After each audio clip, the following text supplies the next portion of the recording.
నమస్తే, welcome to our channel. నేను పద్మిని. ప్రస్తుతంతో పాటు ప్రముఖ ఆధ్యాత్మికవేత్త, దత్త ఉపాసకురాలు, శ్రీపాద శ్రీవల్లభ దత్తపీఠం వ్యవస్థాపకురాలు శ్రీమతి లతా దత్త గారు మనతో పాటు ఉన్నారు. మాట్లాడదాం. నమస్తే అక్క. నమస్తే పద్మిని. అక్క, పురాణాల్లో కల్పవృక్షం గురించి వస్తూ ఉంటే భలే ఆశ్చర్యం అనిపిస్తుంది. అబ్బా, ఎంత అదృష్టం కదా నిజంగా కల్పవృక్షం ఉందంటే. అదే దాని ముందు నుంచి ఏది కోరుకుంటే అది జరిగిపోతుంది. కలియుగంలో అటువంటివి ఉండవు, కానీ కల్పవృక్షం లాంటి స్వామి ఉన్నారు మనకి. ఆయన రక్ష అన్ని వేళలా ఉండాలి. మనం కోరిన ధార్మిక కోరిక నెరవేరాలి అని అంటే మనం అసలు ఎట్లా సాధన చేయాల్సి ఉంటుంది అక్క? చాలా చక్కగా అడిగేవరా. గాయత్రి మంత్రము సర్వరక్షా మంత్రం అని చెప్పారు స్వామి. గాయత్రి మంత్రంలో ముక్కోటి దేవతలు ఇమిడి ఉంటారు. అది సర్వరక్షా మంత్రము. నేనే గాయత్రి మాతను, నేనే అనఘాదత్తుడిని, నేనే అనఘాలక్ష్మిని అని కూడా శ్రీపాదులు వారు చెప్తారు. నేనే వెంకటేశ్వర స్వామి, నేనే పద్మావతి అని. ఏ విధంగా శ్రీపాదులు వారు గాయత్రి మంత్రం గురించి చెప్తున్నారు, ఏ శరీర భాగము నుండి గాయత్రి మంత్రం చదివినప్పుడు ఎట్లాంటి శక్తి ఉత్పన్నం అవుతుంది, ప్రతి జీవికి, ప్రతి మనిషికి కూడా గాయత్రి మంత్రం ఓం భూర్భువస్వః, ఓం అనే మంత్రము మనకి భూమి నుండి వచ్చిన మంత్రము. అది ఒక అతీతమైన శక్తి. ఓం పలకటం వల్ల సర్వరక్ష మనకు ఉంటుంది అని కూడా స్వామి తెలియజేశారు. ఇప్పుడు వాటిని చెప్తాను. అలాగే అక్క. అయితే స్వామి ఏం చెప్తున్నారో చెప్తాను పద్మిని. అలాగే అక్క. గాయత్రి శక్తి విశ్వవ్యాప్త శక్తి. సిద్ధమంగళ స్తోత్రం ఏ విధంగా అయితే విశ్వవ్యాప్తం చేయాలంటున్నారో, అందుకే శ్రీపాదుల వారికి గాయత్రి మంత్రానికి కూడా అంతటి శక్తి ఉంటుంది. ఇది విశ్వవ్యాప్త శక్తి. మన ప్రాణశక్తి ప్రతి ఒక్క జీవిలో కూడా క్షీణించిపోతూ ఉంటుంది. ఒక్కోసారి మనం డల్గా ఉంటాం, ఒక్కోసారి నిరుత్సాహంగా ఉంటాం, ఒక్కోసారి చాలా శక్తివంతంగా ఉంటాం. ఆ ప్రాణశక్తి అనేది ఎప్పుడూ ఒకే విధంగా ఉండదన్నమాట.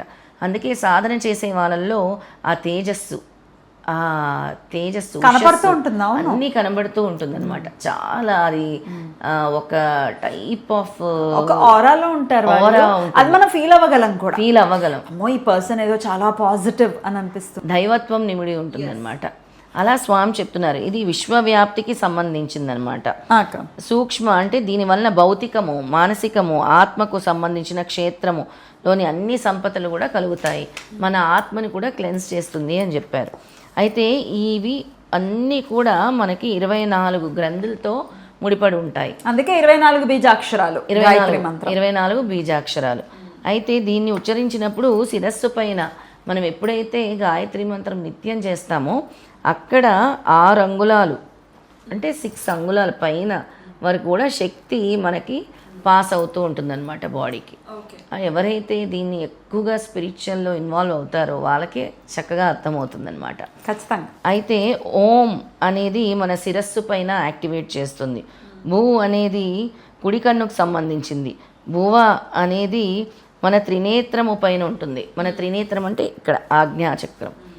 స్వహ అన్నప్పుడు ఎడమ కన్నుకు ఉంటుంది, కుడి కన్ను ఎడమ కన్నుకు కూడా. ఆజ్ఞాచక్ర ప్రాంతమునందు తాపసి అనే గ్రంథి ఉంటుందన్నమాట. అందుకే మనకి ఏదైనా సాఫల్యం అవ్వాలి అని అంటే ఇక్కడ ఉండి మెడిటేట్ చేస్తూ ఉంటే అది తొందరగా జరుగుతూ ఉంటాయి. మనం అనుకున్నవన్నీ సాధిస్తాయి. అప్పుడు దృష్టి ఖచ్చితంగా ఆజ్ఞాచక్రం మీద ఉంచి మనం చేయాలి. అవును. ఎప్పుడైనా ఎవరైనా రూపం మనం ధ్యానించాలన్నా ఇక్కడ పెట్టుకోవాలి. అందుకే ఆజ్ఞాచక్రం అంటాం అన్నమాట. తర్వాత ఎడమ కన్ను అంటే సఫలత. ఏదైనా మనకి పని జరగాలి, సఫలత అవ్వాలంటే ఎడమ కన్ను నుంచి అది పరాక్రమ అనే శక్తి జాగృతం అవుతుంది. కుడి కన్ను నుంచి పాలన అనే శక్తి జాగృతం అవుతుంది. ఎడమ చెవి నుంచి మంగళకరము, ఏదైనా మంగళకరం అవ్వాలి అని అంటే ఎడమ చెవి నుంచి అవుతుంది. కుడి చెవి నుంచి యోగము, అందుకే అంటారు యోగం ఉండాలి అని అంటారు, చూసావా, దానికి. నాసిక మూలము నందును రేవతి అని గ్రంథు నివిడి ఉంటుంది. ప్రేమ అనే శక్తి సిద్ధి కొరకు వస్తుంది అనమాట. నాసిక మూలం అంటే ముక్కు. పై పెదవి యందు సూక్ష్మ ఘన అనే శక్తి జాగృతం అవుతుంది. క్రింద పెదవి జ్ఞాన తేజము. కంఠము నుండి భర్గ రక్షణ. ఈ కంఠము నుండి మనము జపిస్తూ ఉంటాం కదా, ఇది మనకి రక్షణగా నిలుస్తుంది. రక్షణ యొక్క శక్తి ఇక్కడి నుంచి పాస్ ఆన్ అవుతుంది అనమాట. అలాగే కంఠ కూపము నందున గోమతి బుద్ధి అనే శక్తి కూడా వస్తుంది. ఎడంవైపు ఛాతి దేవిక అను గ్రంథి. అలాగే ధమనము. కుడివైపు ఛాతి యొక్క అగ్రభాగమునందు వారాహి అని గ్రంథి ఉంటుంది. కుడివైపు వారాహి అని గ్రంథు. అలాగే నిష్ఠ అనే శక్తి కూడా సిద్ధి కొరకు వస్తుందన్నమాట. ఉదరము పైభాగము అనుగ్రంథి వస్తుంది. ఇదంతా కూడా మన శరీర భాగాల గురించి చెప్తున్నారు. కాలేయం నందు ధ్యాన ప్రాణ శక్తి కూడా వస్తుంది. అలాగే ప్లీనం నందు మర్యాద సమయము, నాభి అందు స్ఫుట తపో, నాభి కూడా అంత ఇంపార్టెంట్ అనమాట. తపోశక్తి స్ఫుట కూడా వచ్చేది నాభి అందు. కొన్ని కొన్ని మంత్రాలు నాభి నుంచి కూడా వస్తూ ఉంటాయి. నాభి నుంచే ఓంకారం కూడా మనం పఠించాలి. గాయత్రి కూడా నాభి నుంచే మనం. పెనుభాము చివరి భాగమునందు మేధ దూరదర్శిత అంటే ఫ్యూచర్ కూడా చూడగలం. ఇంట్యూషన్ అది పెనుభావం నుంచి వస్తుంది. ఎడమ భుజమునందు యోగమాయ అనే గ్రంథం ఉంటుంది, అంతర్రహితము. కుడి భుజమునందు యోగిని ఉత్పాదన తన శక్తి. కుడి చేయి అందు ధారణి సరసత. ఎడమ చేయి అందు ప్రభవ ఆదర్శ. కుడి మణికట్టు ఊష్మ సాహసము ధైర్యము. మణికట్టు ఇక్కడ ధైర్యము సాహసము. కుడి అరచేతి యందు దృశ్య వివేకము, ఫ్యూచర్ కూడా చూడొచ్చు యాక్టివేట్ అయితే. ఎడమ అరచేతి యందు నిరంజన సేవ అనే భావం ఎడమ చేత్తో. అందుకే అంటారు ఈ చేత్తో చేసింది ఈ చేత్తో తెలియదు. అయితే ఇది చదువుతుంటే నాకు ఒకటి గుర్తొచ్చింది పద్మిని. పీఠం పెట్టిన రోజే నేను స్వామి దగ్గర నిద్ర చేశాను. స్వామి వచ్చున్నారు ఆ రోజు షూట్ చేసి. నాకు కుండలి శక్తి ఏ విధంగా జాగృతమైందంటే కింద ఈ వెన్నుపూస నుంచి ఈ కింద భాగం నుంచి ఇక్కడ వరకు వచ్చి ఆగింది. I can feel that energy pass on. ఒక పాము వెళ్తే కదులుతున్నట్టు ఒక ఎనర్జీ పాస్ అవటం చూసి ఇక్కడ వరకు వచ్చి ఆగింది. అప్పటి నుంచి స్వామి వాక్స్థితి వాక్శక్తి ఇవన్నీ కూడా ఇచ్చారు. ఆ రోజు నుంచి స్వామి వచ్చి కూర్చున్న రోజే. ఎందుకు ఆ రోజంతా నేను మంత్రం జపిస్తూనే ఉన్నాను కంటిన్యూస్గా. పడుకున్నా కూడా నా నోట్లో అదే ఉంది. స్వామి స్వయంగా వచ్చి నాకు అది ప్రసాదించినట్టు చాలా స్పష్టంగా తెలిసింది. ఖచ్చితంగా చాలా స్పష్టంగా తెలిసింది. అయితే ఈ గాయత్రి మంత్రము కల్పవృక్షం వంటిది. దీనిలోని ఓంకారము భూమి నుండి పైకొచ్చింది. భగవంతుడు ఉన్నాడు అనే జ్ఞానముని, పరమేశ్వరుని యందు నిష్టను ఓంకారోచ్చారణే తెలియజేస్తుందంట. అందుకే నేను అందరికీ చెప్తాను, మాకు స్ట్రెస్ ఉంది, డిప్రెషన్ ఉంది, మాకు యాంగ్జైటీ ఉంది, టెన్షన్ ఉంది అన్న వాళ్ళు తప్పకుండా ఓంకారం ఒకటి, ఓం నామజపం ఒకటి, గాయత్రి నామజపం ఒకటి తప్పకుండా చేయాలి. అప్పుడు భగవంతుడు ఉన్నాడు అని స్పష్టంగా తెలుస్తుంది. ఒక అతీతమైన శక్తి మీ ఒంట్లో వస్తుందన్నమాట. అంటే it will release your negative energy and accept the positive energy. అదనమాట. భూ అనే శాఖ నుండి తత్, సవితుః, వరేణ్యం అనే 3 ఉపశాఖలు ఉద్భవించాయి. తత్ అనున్నది శరీరధారికి జీవన విజ్ఞానము కలిగిస్తుంది. సవితుః అనేది శరీరధారికి శక్తిని సామర్థ్యము ఇస్తుంది. వరేణ్యం అనున్నది మానవుడు తన జంతు ధర్మములను అతిక్రమించి దివ్యుడిగా మార్చుకొనుటకు సహకరిస్తుంది. ఓం భూర్భువస్వ తత్సవితుర్వరేణ్యంకి స్వామి చెప్పారనమాట. శ్రీపాద శ్రీవల్లభులు గాయత్రి మాత స్వరూపము. వారు అనఘాదేవి సమేత శ్రీదత్తులు. వారిని మనోవాక్కాయ కర్మలచే ఆరాధించు వారికి సమస్త అభిష్టములు సిద్ధించును. సమస్త అభిష్టాలు కూడా అంటే సమస్త కోరికలు సిద్ధిస్తాయని చెప్తున్నారు. మరి గాయత్రి మంత్రం ఆడవాళ్ళు చేయకూడదు, వినకూడదు, ఇట్లా రకరకాలుగా వింటూ ఉంటాం కదా అక్క. ఇందులో అయితే స్వామి చేసుకోవచ్చు అనే చెప్పారు. ఎవరైనా చేసుకోవచ్చు అని చెప్పారు. ఏదైనా నువ్వు పూర్తి విశ్వాసంతో చేసుకోవచ్చు అని చెప్పారు. ఇక్కడ జీవరాశుల పరాక్రమంలో ఏలోక సంబంధమైన అవసరములు ఎన్నో కలవు. అవన్నీ సావిత్రీమాత అనుగ్రహం వలన సిద్ధిస్తాయి. జీవరాశులకు ఆధ్యాత్మిక ఉన్నతి గాయత్రీమాత అనుగ్రహం వల్లనే సిద్ధిస్తుంది. స్పిరిచువల్ ఎన్లైట్మెంట్ కావాలనుకున్న వాళ్ళందరూ కూడా గాయత్రీమాత మంత్రం జపించడం వల్లే జరుగుతుందని చెప్తున్నారు.